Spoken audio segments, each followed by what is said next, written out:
Okay, Ida, here comes the cocoa. You know what this reminds me of? When we were dating. You remember? Mm-hmm. Sure. You used to babysit with your brother, and we'd sit on the front porch on the glider, and we'd nag. Please, Martin, not in front of the child. See, that's what you said then, too. It is nice, though, isn't it? I mean, me knitting, Donnie sleeping, you breathing. Just like we had our very own grandchild. Oh, Martin, I want a grandchild like crazy. Well, maybe you could knit one.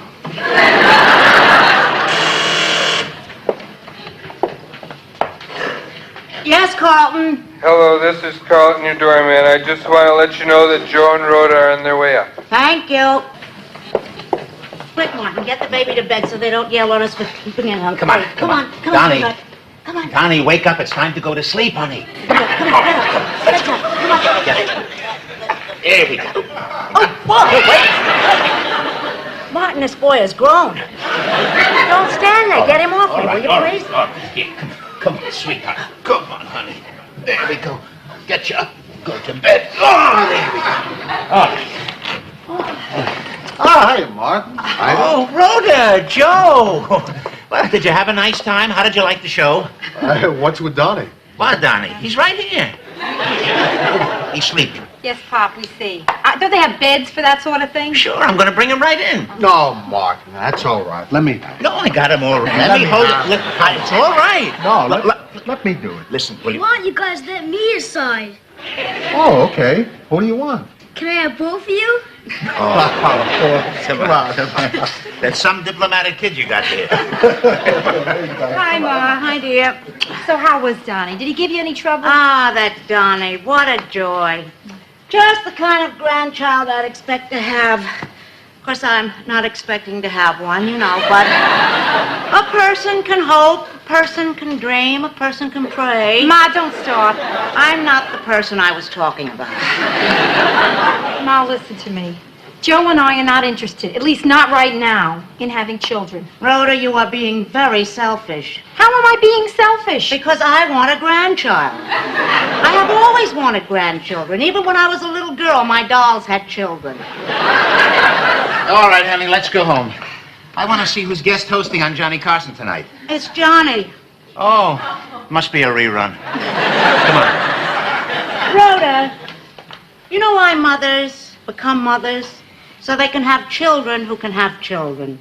Rhoda, I want to be called Grandma. I'll call you Grandma. Who'd believe that? Martin, wouldn't you like to have a little person running around the house? Sweetheart, I already have one.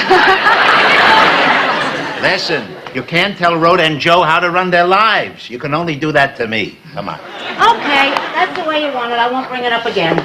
Ma, do you really mean that? Your life is your life.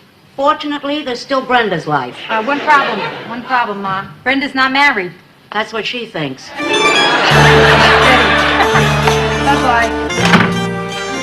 There. Oh, Rhoda, you know, this is all your fault, these dates I've been having to put up with lately. Why? Well, for a year now, the heat's been off me. What heat? What are you talking heat? Ma, yeah, since you got married, she's turned her full attention to you. She hasn't tried to fix me up in a whole year. Oh, I get it. You mean now that she realizes that we weren't going to have any kids? Yeah, I saw the old gun swivel back in my direction. You know, Ma is going to get a baby one way or another. Well, I know what I can do with my hair. Look, I'll put it under this. How's that look? Terrible. Perfect. Just the look I was going for. Oh, Ro, this is number 204 in a continuing series of losers. It's going to be horrible. I know it. I know. Listen, I know exactly what you're going through, Brenda. I remember one guy Ma fixed me up with. He came to pick me up. Yeah. Standing in the door, our eyes met. I said, well, goodbye. He said thanks and left. Really, it was nothing at first sight. But listen, kiddo, I mean, Ma can't keep this up forever. I mean, one of these days, sooner or later, she's going to goof up and slip in a winner by mistake. Yeah, well, maybe you're right. You know, on paper, tonight's sky sounds fine. Oh, Mel Towers. Oh, there you go. Yeah, unfortunately, they all sound good on paper. The last one was a brilliant plastic surgeon. Yeah? Yeah. All night long, he kept looking at me and saying, I could do wonderful things with your nose. And I don't know if he meant it medically or socially. Brenda. Listen, my advice to you is tell Ma not to fix you up anymore. What, and ruin my social life? Did you hear something? No. I mean, like what? Well, I don't know, sort of like a knock. Was that a knock? Oh, my God, he's having trouble knocking.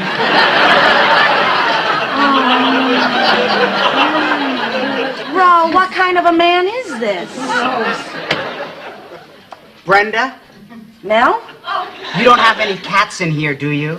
No? Oh, good. Then I can come in.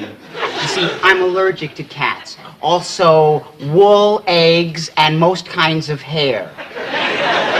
Mel Towers, my sister Rhoda Gerard. Hiya, Mel. How are you? Oh, I don't know. I think I'm coming down with a cold. How could you tell? Well, I haven't had one for a month, so I'm due. Mel, would you like to sit down here? Oh, thank you. My knees are killing me. So, Mel, can I get you a drink? Oh, yes. Do you have any Pepto-Bismol? Gee, I'm fresh out. Oh, well, then I'll just have some prune juice. You know something weird? I got some.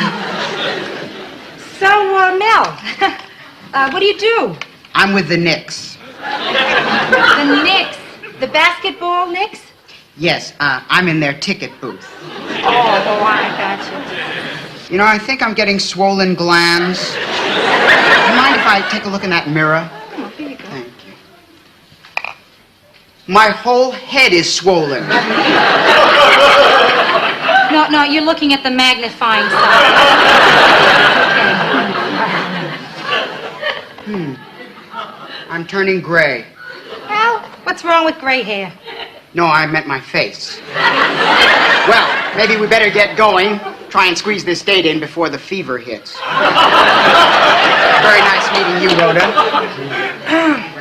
Well, listen, Mel, if you're feeling that bad, maybe the best thing would be to go to bed. Gee, I don't know. This is only our first date. Suddenly, I'm not feeling too good. It'd be fun.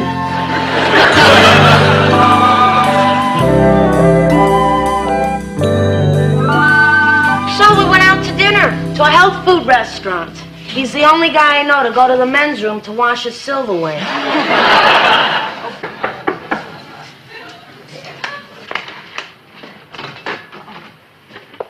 When you weren't at your place, I figured you were here. So listen, how'd it go last night with Melvin? Oh, okay. Okay. Brenda, come on. Please tell her. Oh, well, you see, Ma, it wasn't okay. Actually, he was a boring, wheezing, neurotic hypochondriac. Yeah, go on. Ma, what the girl was trying to say is he was the pits. The pits. Is that good or bad? I can never remember. The worst, Ma, the worst. Well, don't blame me. I never met him. Blame his mother. She said he was very nice. Apparently his mother has never dated him. Well, I'm sorry. I'm really sorry. I mean, I only want good things for you. But it seems even my best instincts just backfire. Oh, come on. Ma, let's look at it this way. Now I can say that the worst state of my life is behind me. You're just saying that to make me feel better. Well, I'm sorry, and I promise I will never do it again. Unless, of course, I happen to bump into some dynamite guy who's just perfect for you. What's his name? Milt. Ma, no Milt, please. No more of those wimps of yours. I only want for her to be happy. She's happy. I'm happy. You can't be happy. You are not married. Wait a minute. What did you just say? Are you inferring that you have to be married to be happy? Rhoda, are you married? Yes. Are you happy? Yeah. Am I married? Yeah, Ma. Am I happy? Yes. Well, not all the time. I mean, your father is not the easiest man in the world to live with. Ma, look, You know, I know that your feelings get hurt real easy, and every time that I try to stand up to you, you get offended and end up storming out of the room. Now, Ma, I don't want that to happen, so that I can just tell you. Brenda, I don't know where you get these ideas. Rhoda, give me my coat, will you? No, you are not putting on your coat and walking out of the room. You're going to just stay right here and listen to what Brenda has to say to you. Ma, I love you very much. Rhoda, the coat, please. No. And I know that you love me and that your intentions are the best, and that's why it's difficult for me to say this. Okay, let me have my coat, Rhoda. You may not have your coat. Ma, you have got to stop fixing me up. I mean, I appreciate what you're trying to do. Honest, I do. But please, just let me live my life my own way. Brenda, I'm very glad you're saying all this. I mean, most mothers never get to hear words like these. You raise a daughter, and you pray that she will have the courage to be honest and tell you everything she really feels. And then you pray that you will not be alive to hear it. Ma, you can't leave. Where are you going? I've got your coat. Mail it to me.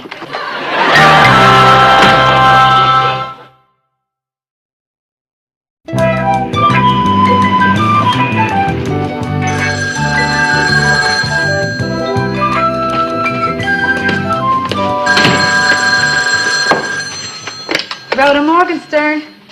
Oh, hi, Ma. I'm fine. Oh, and in case you're interested, Brenda's fine, too. What do you mean you don't care? I don't believe that you don't care. You'll never guess who just walked in. Say hello. Who is it? Just say hello. Hello? They hung up. Who was it? Ma. Yeah, I figured you'd hear her voice, she'd hear your voice, and the two of you would drop this foolishness, you know, and then start getting back to doing what you should be doing. Arguing. So, how is Ma anyway? Oh, Brenda, please call her back. Oh, Rhoda, I can't do that. That would be admitting I was wrong, and she'd have me exactly where she wanted me. Back in the Bronx, living in my own room. Yeah, with my husband and our 3 children. Rhoda? Oh, hey, I got the both of you. Hey, jackpot, I hit the jackpot. Mr. Lucky here. Yeah, Pop, what are you doing here? Well, I happened to be in the neighborhood, and it suddenly occurred I never saw your office. So, yeah, it's very nice. Well, no, it's a mess, really. Oh, no, honey, it's lovely. It's, well, to tell you the truth, Rhoda, I wanted to talk to you about Brenda. But now she's here, isn't she? Your mother misses you, sweetheart. You know what I caught her doing the other day? She was ironing your brownie uniform. I mean, we can't have that. What are we going to do, Rhoda? Pop, I don't know. I mean, Brenda cannot handle any more of Ma's fix-ups. She can't. And Ma isn't going to be satisfied until Brenda has a steady boyfriend. Yeah. So, Yes, I know. Of course, an idea did occur to me. What, Pop? Well, you see, there's this nice kid down at the office. He's a nice kid. He's about 24, college graduate. He's not very handsome, Yeah, but listen... fix up, Pop. Fix up. Oh, all right. I said it was an idea. I didn't say it was a good idea. Oh, Pop, that's really cute of you, but I don't need anyone to fix me up. I met a great guy today. You met a... Well, why didn't you say so? Oh, sweetheart, your mother is going to be so happy to hear this. Oh, Pop, maybe you shouldn't say anything, just in case nothing happens. Huh? How could nothing happen? You're a lovely girl. I'm so glad I dropped by. Oh, I feel a lot So better. am I. Gotta go. Bye, Pop. All right. Bye, sweetheart. It's a nice office here, but clean it up a little. Hey, get out. Brenda, who is this guy? Well, there's not really a guy. What is that supposed to mean? Not really a guy. Well, you see, I was working at my teller's window, and I looked up, and there was him, Mr. Him, standing there looking very tall and sensitive with a really sincere smile, asking would I please cash a check. Rhoda, he had my favorite scenic checks. Yeah, sunset in the Grand Tetons. Yeah, I think you can tell a lot about a guy by what's on their checks. Oh, you sure can. Listen, a lot of the guys I dated had insufficient funds stamped all over theirs. Very accurate. Anyway, Rhoda, I noticed when he left that he dropped this little envelope. I yelled after him, but he didn't hear me. I almost vaulted over the counter, but I decided that might not be too cool. Good thinking. Yeah. So what was in the envelope? There are 2 tickets to the Elton John concert. Oh, wow. Yeah, he's got to be crazy going out of his mind that he lost them. You know, maybe should I call him and tell him I found him? Of course you should, absolutely. You have to call him in, yeah. Go ahead. And while you're talking to him, Brenda, ask him out. Come on now, Brenda, call him. Go after something you want. I can't. Yes, you can. I will be sitting right here at your side. And do it. Come on. I've done it. It's very easy. Not near as tough as you think. Hello? Hello? Mr. Baruch. Now, mister. Sir? First name. Paul, look, we met in the bank today. You probably don't remember me. You don't? Okay. Rhoda, will you listen to me? Even my voice is sweating. Paul, look, I was your teller. Yeah, Brenda Morgenstern. That's right. Yeah, anyway, I really like your check. Sunset is one of my all-time favorite times. Rhoda, I have lost my wit. I can't do this. Hello, Paul. Excuse me, I got something caught in my throat. Listen, the thing is, I found your tickets to the Elton John concert. Yeah, I did. So what I was thinking is, if the other ticket is not being used, perhaps you'd like to sell it. I mean, unless you got a date. Terrific. I live at 332 West 64th, apartment 2E. Thank you, Paul. Yeah. Okay. 7:30 sounds fine. Bye. I got a date? I got a date with him? Yes. He said he admired your guts for calling like that. Great, I got a date with a guy who admires my guts. Rhoda, wait a minute. He admires your guts. You got a date. No, Brenda. Too bad, Ro. I'm keeping it.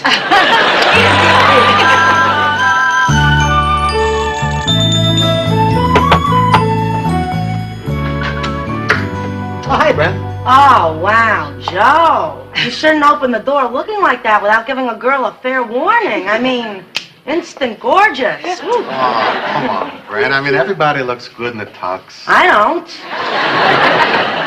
Where are you guys going to a dance or something? Oh, no. Joe is knocking down the stork club, and I'm working the crane. No, we're going to a dance, a formal dance. Oh, yeah. Well, I was going to have Paul come up here to meet you guys. But I don't want him to think I tricked him into a wedding. You're ready for Paul to meet the family, huh? Well, just the safe part. Oh, it's getting serious, huh? I don't know if you call it serious. We're not going steady exactly. We're just kind of going, Good. Yeah, we're going good. Yeah, I'll get it. Yes, Carlton. Hello, this is Carlton, your doorman. Yes. Open your front door. What? Trust me, it'll be good.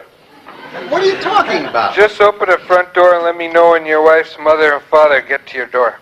Oh, Mom, Pop are coming here? Yeah, Brenda, they're picking us up. Oh, but Paul's coming here. Ro, it's too early for him to meet Ma. I had a plan for sometime later, like around our 10th anniversary. Okay, Carlton, here they come. Lord and Lady Morgenstern.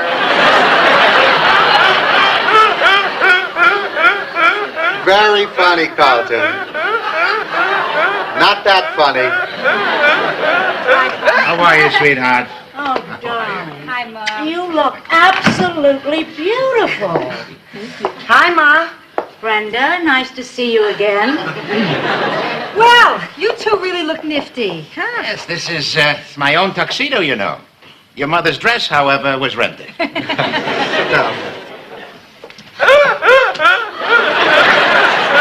It wasn't that funny, Carlton. Look, Carlton, you remember me telling you to send someone up to 9E? Well, could you forget it and have him go down to my place instead? Oh, it's too late. He's on his way up. Oh, Ma, look, Paul is coming up here, so please try and be nice to him. Paul, who's Paul? He's a guy that I met all on my own, and he's really cute, Ma, and I don't care if you like him or not. I like him, that's all that matters. Brenda, as someone once told me, it's your life. Brenda, I'm sure we're gonna like him. Let's stay out of this, Martin. Can I get into this for a second, Ida? Do you have a death wish that I don't know about? Rhoda, I think I can help you. You see, Ida, I have this cousin, Dodie. And her mother was trying to fix her up for years with these strange guys. And Dodie hated every single one of them. And every time Dodie would find a guy on her own, her mother wouldn't approve. Well, Dodie and her mother would fight and fight and fight until she couldn't take it anymore, and Dodie left the house. To this day, Dodie is still unmarried, and she and her mother don't speak. How old is this Dodie? 34, 35? Attractive? Yeah, fairly attractive. Think I may have a guy for her. Ma, that's Paul. If you don't like him, don't tell me. I don't want to know about it. Hi, Paul. Well, everybody, this is Paul. Hey, Paul. It's really great to meet you. Name's Joe Gerard. I'm Brenda's brother-in-law. Martin, have you met Paul? How are you, Paul? I'm Brenda's father. It's great meeting you. Rhoda, have you met Paul? I'm Brenda's sister. You know, Paul, I haven't met you, but I knew you'd look exactly like this from hearing your voice. When did we talk? Just now. Now, Paul, this is my mother. Mrs. Morgenstern, nice to meet you. Well, if I'd known you'd all been dressed up, I would have worn my patent leather sneakers. Patent leather sneakers, isn't that whimsical? Well, Paul, you know, Brenda didn't tell us. Do you work or do you go to school? Well, I do both. I'm an associate professor. At NYU. A professor. Ma. Yeah, so? So, Paul, what do you teach? Geology. He teaches rocks. Well, Mrs. Morgenstern, it's not just rocks. Right now I'm doing research on mineral deposits under the Arctic Circle. It's a multi-million-dollar project being funded by the oil companies. Well, they don't even do your windshields anymore. Well, I guess you guys should be getting off to your dance now. Yes, we should be going. I'll go down and bring the car around. Oh, I'll go with you, Martin. No, Joe, it's only 3 blocks away. 3 blocks, huh?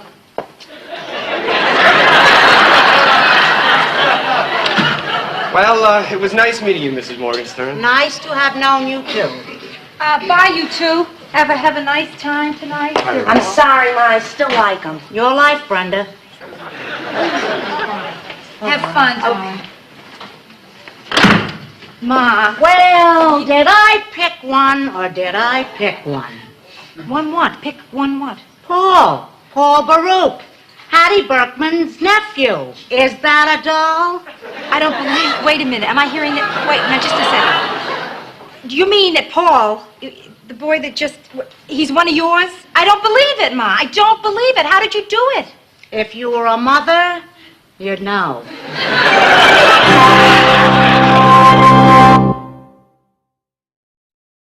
I can't get over this, Ma. I mean, Brenda didn't know a thing. You have got to be the greatest undercover agent ever. Did you ever work for the CIA? You ever plotted to overthrow a government? Of course not. I'm warning you. Listen, I've got your number. Oh, Rhoda. I mean it. If I ever get pregnant, I will know who's behind it.